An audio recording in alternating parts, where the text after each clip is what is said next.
नमस्कार, आकाशवाणी देहरादून से प्रस्तुत हैं प्रादेशिक समाचार। पहले मुख्य समाचार।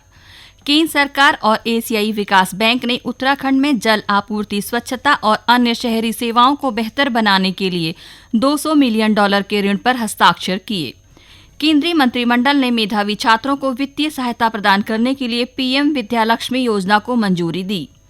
मुख्यमंत्री पुष्कर सिंह धामी ने नई दिल्ली के चाणक्यपुरी में उत्तराखंड राज्य अतिथि गृह का लोकार्पण किया और पिथौरागढ़ में 2 दिवसीय राज्य स्तरीय सीमांत पर्वतीय बाल विज्ञान महोत्सव शुरू। समाचारों के साथ मैं नीता कांडपाल और अब समाचार विस्तार से।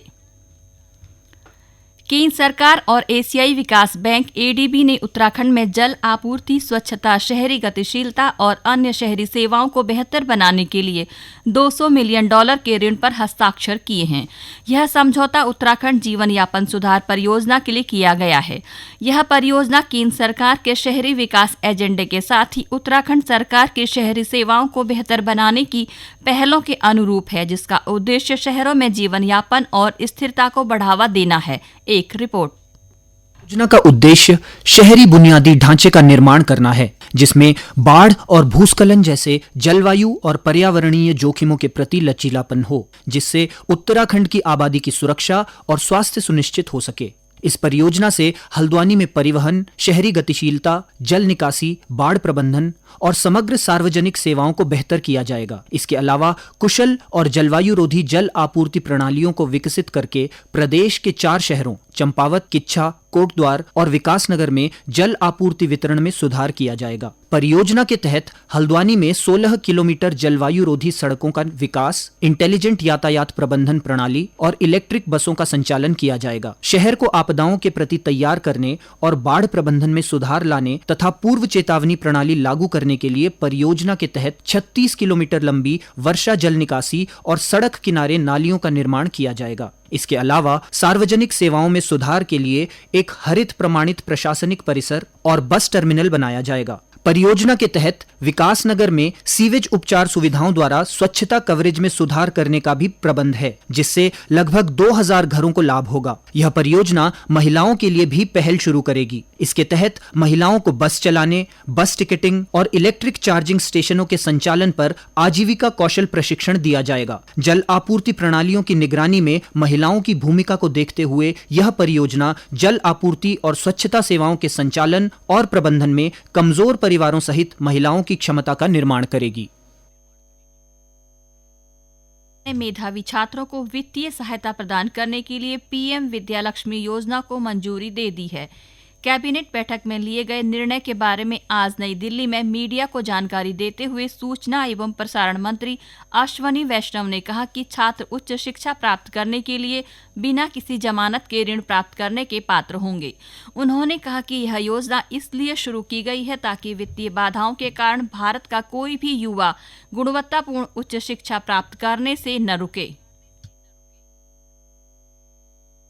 आज एक नई स्कीम अप्रूव हुई है, फुल्ली सेंट्रल स्कीम है, प्रधानमंत्री Vidya Lakshmi scheme. This scheme basically empowers the youth and middle class. कोई भी छात्र, कोई भी स्टूडेंट जिसको अच्छी यूनिवर्सिटी में, अच्छे एजुकेशनल इंस्टीट्यूशन में एडमिशन मिला हो, वो वंचित न रहे just because of financial constraint. ये इसका उद्देश्य है। पीएम विद्या लक्ष्मी एक fully end to end digital medium से, डिजिटल पोर्टल के थ्रू इंप्लीमेंट होगी। एब्सोल्युटली हैसल फ्री एप्लीकेशन बनेगी। श्री वैष्णव ने बताया कि सरकार ने भारतीय खाद्य निगम के लिए 10,700 करोड़ रुपए की इक्विटी के निवेश को भी मंजूरी दी है। गंगोत्री से 1100 लीटर गंगा जल कलश यात्रा आज धर्मनगरी हरिद्वार से विधि विधान के साथ नेपाल के काठमांडू स्थित पशुपतिनाथ मंदिर के लिए रवाना हुई, जहां पूरे वर्ष इसी जल से भगवान पशुपतिनाथ का अभिषेक किया जाएगा। इससे पहले कल गंगोत्री धाम के रावल शिव प्रकाश महाराज जल कलश को लेकर हरिद्वार के निरंजनी अखाड़े में मां मनसा देवी चरण पादुका मंदिर पहुंचे थे, जहां उनका स्वागत निरंजनी अखाड़े के सचिव और मां मनसा देवी मंदिर ट्रस्ट के अध्यक्ष रविंद्रपुरी ने किया। इसके बाद आज यह जल कलश पशुपतिनाथ मंदिर के लिए रवाना किया गया। मुख्यमंत्री पुष्कर सिंह धामी ने आज नई दिल्ली के चाणक्यपुरी में उत्तराखंड राज्य अतिथि गृह उत्तराखंड निवास का लोकार्पण किया। लगभग 120 करोड़ रुपए की लागत से बने उत्तराखंड निवास में राज्य की संस्कृति, लोक कला और वास्तुकला का समावेश किया गया है। इस अवसर पर आयोजित कार्यक्रम को संबोधित करते हुए मुख्यमंत्री ने कहा कि आरामदायी आवास व्यवस्था और उत्तराखंड की संस्कृति की झलक को समेटे यह भवन राष्ट्रीय राजधानी में उत्तराखंड की गरिमा का प्रतीक बनेगा। उन्होंने कहा कि उत्तराखंड निवास में पारंपरिक व्यंजनों की व्यवस्था की जाएगी। श्री अन्न उत्पादों और जैविक उत्पादों की बिक्री के लिए भी यहां पर एक विशेष काउंटर की व्यवस्था की जाएगी। इसके अलावा उत्तराखंड की पहचान टोपी, पिछौड़ा, शॉल, जैकेट और राज्य के प्रसिद्ध उत्पादों की बिक्री की भी व्यवस्था होगी। उन्होंने कहा कि इस भवन के बनने से उत्तराखंड के लोगों को सुविधा मिलेगी। सभी उत्तराखंड के लोगों को एक लंबे समय से प्रतीक्षा थी कि एक उत्तराखंड निवास बनकर हमारा जो है यहाँ पर तैयार हो और सब लोगों को यहाँ पर जब दिल्ली आते हैं या अन्य स्थानों को प्रस्थान करते हैं तो आज वो प्रतीक्षा हमारी पूरी हुई है। और ये उत्तराखंड निवास हमारी लोक कला, लोक संस्कृति, जो हमारी विरासत है, उसको बढ़ाने का काम भी करेगा और सभी के लिए सुविधा हो। पिथौरागढ़ के जवाहर नवोदय विद्यालय में आज से 2 दिवसीय राज्य स्तरीय सीमांत पर्वतीय बाल विज्ञान महोत्सव शुरू हो गया है। उत्तराखंड राज्य विज्ञान एवं प्रौद्योगिकी परिषद यूकास्ट की ओर से आयोजित इस कार्यक्रम में प्रदेश के 6 सीमांत जिलों के 240 बच्चे हिस्सा ले रहे हैं। यह कार्यक्रम प्रख्यात भूवैज्ञानिक पद्मश्री और पद्म विभूषण रहे प्रोफेसर KS वल्दिया की स्मृति में आयोजित किया गया है। केंद्रीय सड़क एवं परिवहन राज्य मंत्री अजय टम्टा ने इसका उद्घाटन किया। साथ ही मुख्यमंत्री पुष्कर सिंह धामी ने भी वर्चुअल माध्यम से इस कार्यक्रम को संबोधित किया। इस अवसर पर केंद्रीय राज्य मंत्री अजय टम्टा ने इस कार्यक्रम को नई पीढ़ी में वैज्ञानिक दृष्टिकोण पैदा करने के लिए एक सराहनीय पहल बताया। इसमें लगभग 250 से ज्यादा हमारे बाल वैज्ञानिक यहाँ आए हैं और इन बाल वैज्ञानिकों ने जो माध्यमिक और सीनियर डिवीजन के बच्चे हैं उनके द्वारा प्रतियोगिताओं में 2 दिन तक ये सेमिनार रहेगा। और इसके मार्गदर्शन के लिए हमारे यूकास्ट के माध्यम से बहुत सारे जो लोग हैं जिन्होंने ख्याति प्राप्त की है विज्ञान की दुनिया में, वो इनका मार्गदर्शन भी लगातार करेंगे। तो ये अपने आप में बड़ी अच्छी पहल है और हमारे आने वाली पीढ़ी के लिए एक नया गाइडेंस जो वैज्ञानिक बनने की दिशा में उसकी एक सोच है। इस सोच को आगे बढ़ करके इस सुंदर स्थान में पिथौरागढ़ में ये आगे बढ़ रही है। वहीं बाल विज्ञान महोत्सव में हिस्सा लेने आए प्रदेश के अलग अलग जिलों के बच्चों ने अपने अपने विज्ञान के मॉडलों का प्रदर्शन भी किया। साइंस महोत्सव में हम क्विज में पार्टिसिपेट करने आए हैं।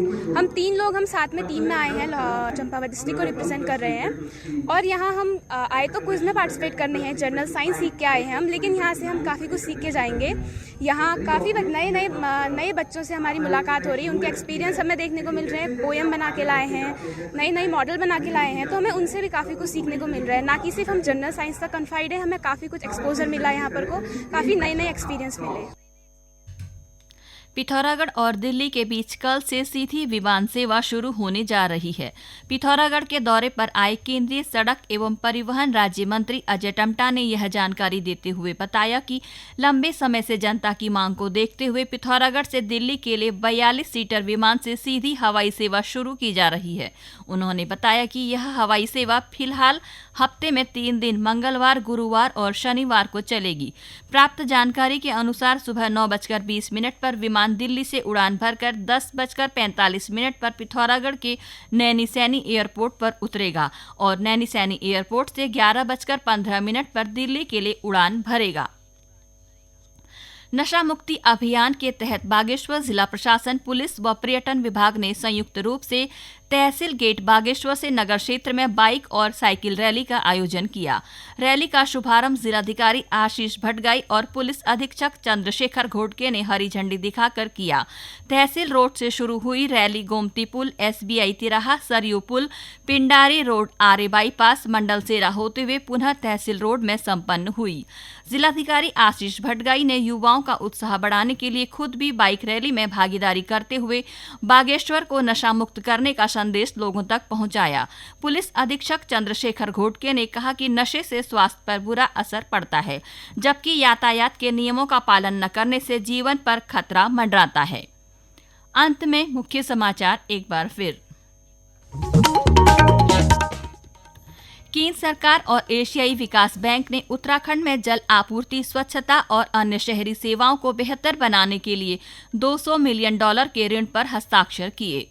केंद्रीय मंत्रिमंडल ने मेधावी छात्रों को वित्तीय सहायता प्रदान करने के लिए पीएम विद्यालक्ष्मी योजना को मंजूरी दी। मुख्यमंत्री पुष्कर सिंह धामी ने नई दिल्ली के चाणक्यपुरी में उत्तराखंड राज्य अतिथि गृह का लोकार्पण किया और पिथौरागढ़ में 2 दिवसीय राज्य स्तरीय सीमांत पर्वतीय बाल विज्ञान महोत्सव शुरू। इसके साथ ही प्रादेशिक समाचारों का ये बुलेटिन समाप्त हुआ। नमस्कार।